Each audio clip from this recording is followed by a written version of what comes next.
7:23 p.m. ETBOSTON. When the season began, the Boston Celtics seemed destined for greatness.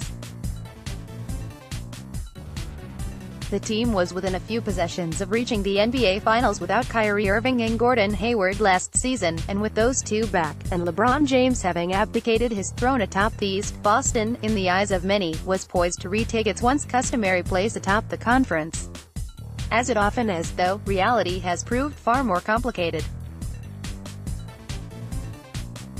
And as Boston prepares to host the Golden State Warriors Saturday night on ABC, in a preview of what many expected would be the NBA Finals matchup a few months from now, the main reason for the Celtics' struggles, while obvious in retrospect, wasn't given enough attention when that preseason analysis was rendered. Gordon Hayward isn't back yet. Hayward has in fact been playing for the Celtics all season. But there's a difference between being back and being back. And that difference, more than anything else, explains why the Celtics enter Saturday's game mired in 5th place in the Eastern Conference, having so far failed to live up to their lofty preseason expectations. "I think with each month I feel more comfortable," Hayward told ESPN last week. "Sometimes, I need to remind myself it's good to even be out there, and to try to find the joy in just playing, and not get frustrated if things aren't going exactly how I want them to." This is the conundrum that both Hayward and the Celtics find themselves in. It would be foolish to suggest that his uneven return to the court is his fault.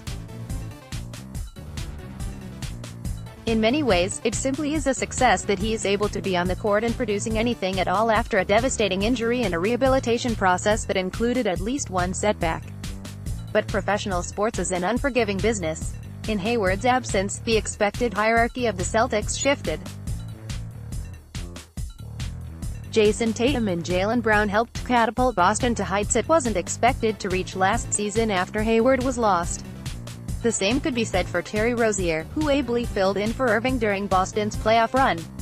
Get the latest intel and analysis from our experts here. Can you still be patient with the Celtics wing, or is it time to move on? Plus, some strategy on how to read the most added, dropped lists, and a look ahead to Tuesday's NBA action. This season, the returns of Hayward and Irving have forced all three young players to accept the reduced role. Irving has been spectacular, averaging 23.5 points and career highs in both assists, 6.9, and steals, 1.7, per game, making his role unquestionable. Hayward, though, has looked far more pedestrian. For every flash of the player he was before the injury, games of 30 and 35 points against the Minnesota Timberwolves, and 16 points in the first half of last week's victory over the Toronto Raptors, there has been another where he has been unnoticeable, such as when he was scoreless in 22 minutes during a loss in San Antonio, or scoring 3 points in 25 minutes in a lackluster defeat at Brooklyn last week. "I think just focusing on what I'm doing when I have the ball, and I guess just trying to be aggressive when I do get opportunities," Hayward said. "I'm judging those, and not judging numbers or anything, because it's going to be different every night. We have so many guys, and sometimes guys are hot and for whatever reason you don't get as many touches, complicating things further." Hayward is now coming off the bench for the first time since 2012-13. His reserve role and his attempts to reacclimate himself to the rigors of playing a full NBA season after a year away make it difficult for everyone, including himself, to judge how he's playing on a nightly basis. "You're not going to always be able to judge yourself or have others judge you based on how many points you score," Celtics coach Brad Stevens said. "There's a lot of other things that you do in a game. So, if he has 16 one night but 10 the next or 6 the next, he could still be impacting the game just as much because he's forced to be a passer. Maybe he's defending a different position, you know, who knows? So, I think he's been pretty consistent.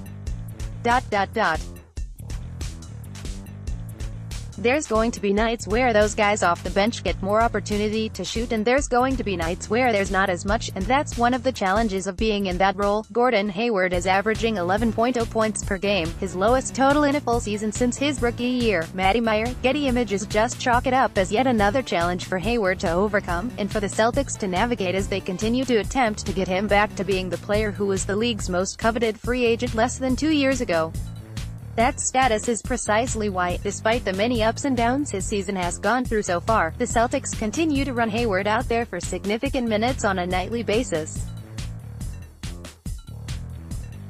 That decision, at times, has frustrated the younger members of the team, who see Hayward as an impediment to the roles they grew accustomed to.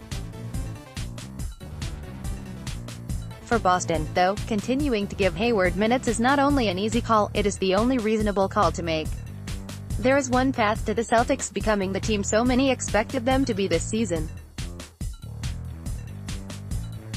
For the Celtics to find that path, Hayward needs to become his pre-injury self again, or at least something resembling it, by the first week of May. If that happens, Boston has a very real chance to do the things it was expected to when the season began. But if it doesn't, well, the championship contending aspirations so many had for the Celtics will remain figments of their imaginations. It's a long season, Hayward said, and I'm trying to be at my peak form at the end of the year. I'm just trying to slowly work my way back to that. Sometimes, I need to remind myself it's good to even be out there, and to try to find the joy in just playing, and not get frustrated if things aren't going exactly how I want them to. Gordon Hayward. All of this makes analyzing this Celtics season so complicated. The two biggest questions about this team, what version of Hayward will be in uniform for the playoffs, and whether the nagging knee tendinitis Al Horford has been playing through this season will remain a factor, can't be affirmatively answered until May and June roll around. It also has been a key ingredient in much of the drama that has surrounded the franchise thus far. Basketball teams typically have a clear hierarchy, one that helps delineate roles and responsibilities. A healthy version of Hayward, the one Boston went into last season planning on having, and into this season hoping to, would give the Celtics a clear one. This version of him, however, has left it muddled. As a result, the team's young players have been frustrated, and Irving has exacerbated those frustrations at times with his comments in the media about them. Boston's overall inconsistent play, including losses to the New York Knicks, Phoenix Suns, and twice to the Orlando Magic, hasn't helped either. Individually, all of these things are explainable, and understandable. But it doesn't change the fact this season has been a disappointing and uneven one thus far for the Celtics. It has left many underwhelmed with a group that was expected to be among the league's elite, but so far has not been. All of this will be forgotten in a few months, however, if the season ends with Boston back in the NBA Finals for the first time since 2010. Whether that happens could very well be answered with one question. Is Gordon Hayward back yet? So far, he isn't.